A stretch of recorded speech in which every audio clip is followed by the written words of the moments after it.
علیکم رحمۃ اللہ۔ جی میرے پیارے بھائی حضرت شاہ صاحب، آپ نے کہا کہ کسی بھی پیغمبر کے والدین، کسی بھی نبی کے پیرنٹس والدین کافر یا مشرک نہیں ہو سکتے۔ میرے بھائی یہ صرف ایک خیال ہے، یہ محض ایک خیال ہے، ورنہ اس کا حقیقت سے کوئی تعلق نہیں ہے کہ کسی بھی نبی کے پیرنٹس ماں باپ کافر یا مشرک نہیں ہو سکتے۔ تو ایسا ہوا ہے، ایسا ہوا ہے، حقیقت ہمارے سامنے ہے۔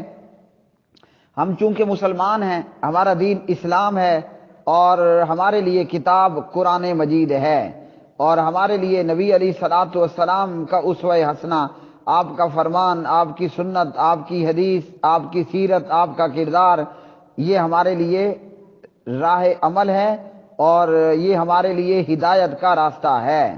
تو ایسا ہوا ہے، حضرات انبیاء علیہ الصلوۃ والسلام کے جو ہیں وہ والدین اسلام پر نہیں رہے، مشرک رہے، کافر رہے، اور جہنم میں بھی گئے۔ آزر کون تھا؟ آزر کون تھا؟ جناب حضرت ابراہیم علیہ الصلوۃ والسلام کا والد تھا۔ کون تھا؟ ابراہیم علیہ السلام کا والد۔ آزر کے متعلق انشاءاللہ آپ کو 2-4 دن بعد یہ آئے گا ترجمہ تفسیر القرآن الکریم کا سبق نمبر 245 تو انشاءاللہ یہ 2-4 سبق آزر ہی کے متعلق ہوں گے۔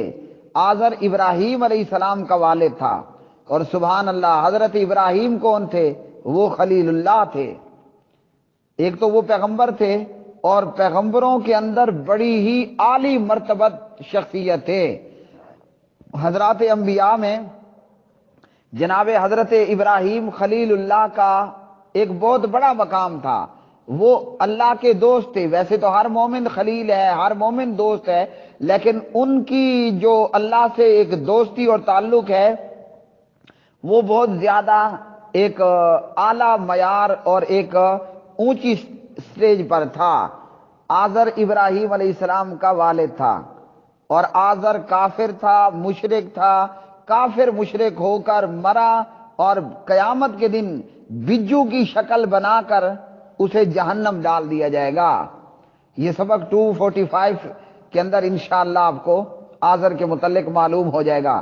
ویسے میں آپ کو بتایا بھی دیتا ہوں، سورۃ الانعام ہے، پارہ نمبر 7 ہے۔ اللہ نے جو ہے وہ ابراہیم علیہ السلام اور ابراہیم علیہ السلام کی قوم کے متعلق اور ابراہیم علیہ السلام کے والد آزر کے متعلق بتایا۔ اس کے بعد آپ آ جائیے، آپ کا بھلا ہو، سورہ مریم پارہ نمبر 16 میں وذکر فی الکتاب ابراہیم کے تحت اللہ نے پھر آزر کا ذکر کیا۔ اسی طرح پارہ نمبر 17 ہے، 17 نمبر پارہ کے اندر بھی، 17 نمبر پارہ میں اللہ تعالیٰ نے ابراہیم علیہ السلام کی قوم کا اور اسی طرح ان کے بادشاہ کا ذکر کیا۔ سورہ آل عمران پارہ نمبر 3 کے اندر بھی ابراہیم علیہ السلام کا اور ان کی قوم کے بادشاہ نمرود کا ذکر کیا۔ یہ چیدہ میں نے آپ کو بتا دیے، ورنہ دیگر بہت ساری جگہوں پر بھی موجود ہوں گے۔ تو آزر کافر تھا کہ نہیں تھا؟ کافر تھا، اور کافر کو کافر ماننا ضروری ہے، ورنہ بندہ اپنے ایمان سے ہاتھ دھو بیٹھتا ہے۔ باقی یہ میں کل جواب دے چکا ہوں، یہ تینوں پوسٹیں آپ کو دوبارہ میرے بھائی نے اٹیچ کر کے دے دی ہیں، اور یہ ابو طالب صاحب کے حوالے سے، آمنہ صاحبہ کے حوالے سے، عبداللہ صاحب کے حوالے سے یہ سامنے موجود ہے۔ اسی طرح لوط علیہ السلام کی بیوی کون تھی؟ وہ بے ایمان اور کافرہ تھی، اور ان لونڈے باز لوگوں کے ساتھ وہ بھی ہلاک کر دی گئی۔ اس کے لیے جائیے اللہ کے قرآن کو پڑھیے، سورہ ہود ہے، سورہ ہود میں پارہ نمبر 12 ہے، وَلَقَدْ جَاءَتْ رُسُلُنَا إِبْرَاهِيمَ بِالْبُشْرَىٰ۔ یہ رکوع آپ پورا پڑھ لیں، انشاءاللہ آپ کو پتہ چل جائے گا کہ پیغمبر ہیں حضرت لوط علیہ السلام، اور ان کی بیوی کافرہ ہے، اور لونڈے باز لوگوں کے ساتھ وہ بھی عذاب الہی کے اندر گرفتار ہو کر غرق ہو گئی۔ اچھا جی، آپ دوبارہ پھر 12 سورہ ہود میں آ جائیے۔ حضرت نوح علیہ السلام ہیں، بہت جلیل القدر، سارے ہی انبیاء سبحان اللہ ہیں، تو اللہ نے بعض کو بعض پر فضیلتیں بھی عطا فرمائی ہیں۔ تلک الرسل فضلنا بعضهم علی بعض۔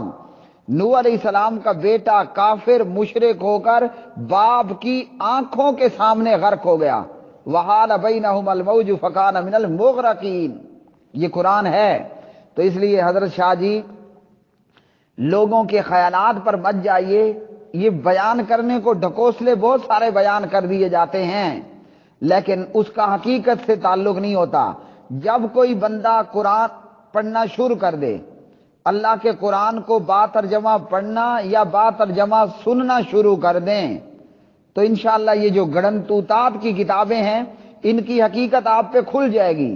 یہ جو ذاکروں کے من گھڑت بیانات ہوتے ہیں یا اسی طرح جو ہے وہ دیگر مولویوں کے من گھڑت گڑنتو بیانات، جب بھی کوئی شخص قرآن پڑھنے لگ جاتا ہے اللہ کی قسم وہ پھر گڑنتوؤں کا شکار نہیں ہوتا۔ ہم تو کلمہ پڑھنے والے ہیں نا، لا الہ الا اللہ محمد الرسول اللہ۔ مکہ کے کافروں اور مشرکوں کا حال یہ تھا۔ ابو جہل، ہاں جی، ابو جہل گھنٹوں اور دنوں کی محنت کرتا ایک بندے پر کہ اسلام قبول نہ کرے۔ یہ کہتے نعوذ باللہ یہ شاعر ہے، ہاں جی یہ دیوانہ مجنون ہے، اچھا یہ قصے کہانیاں سنا رہا ہے، اور پتہ نہیں یعنی جتنی منہ اتنی باتیں کرتے۔ کئی دنوں کی برین واشنگ ہوتی، کئی دنوں کی جو ہے وہ ابو جہل اینڈ کمپنی کوشش کرتی کہ یہ بندہ اسلام قبول نہ کر لے، لیکن وہ شخص کئی ایسے گزرے۔ ایک کہنے والے نے کہا یار میں پاگل تو نہیں ہوں نا، میں تو اپنی قوم کا چنگا سمجھدار بندہ ہوں، اچھا بھلا سردار ہوں، میں سنوں تو صحیح محمد کہتا کیا ہے صلی اللہ علیہ وسلم۔ اللہ اکبر۔ چند آیات سننے کی دیر تھی، ہاں جی چند آیات سننے کی دیر تھی، سمجھنے والا سمجھ گیا کہ پاگل تو ابو جہل ہے، اور زبان بے خود ہو کر کہتی ہے اشہد ان لا الہ الا اللہ وانک محمد رسول اللہ۔ تو اس لیے آپ کے لیے بھی میرے لیے بھی ہم سب کے لیے یہی ہے، ہم قرآن پڑھیں، قرآن سنیے۔ جب آپ قرآن سنیں گے نا آپ کا یہ مائنڈ انشاءاللہ ختم ہو جائے گا اور یہ گھڑنتو نکل جائے گا۔ قرآن پاک کا فریش معجزہ یہی ہے کہ قرآن سننے والا قرآن سنے، قرآن سننے والا قرآن کو پڑھے۔ تو جب آپ قرآن پڑھیں گے، قرآن پاک سنیں گے، یا جیسا کہ میں نے آپ کو آیات کے حوالے دے دیے قرآن پاک میں سے ہی، تو آپ کا یہ مائنڈ ختم ہو جائے گا، یہ گھڑنتو دماغ سے نکل جائے گا کہ کسی بھی نبی کے پیرنٹس کافر یا مشرک نہیں ہو سکتے۔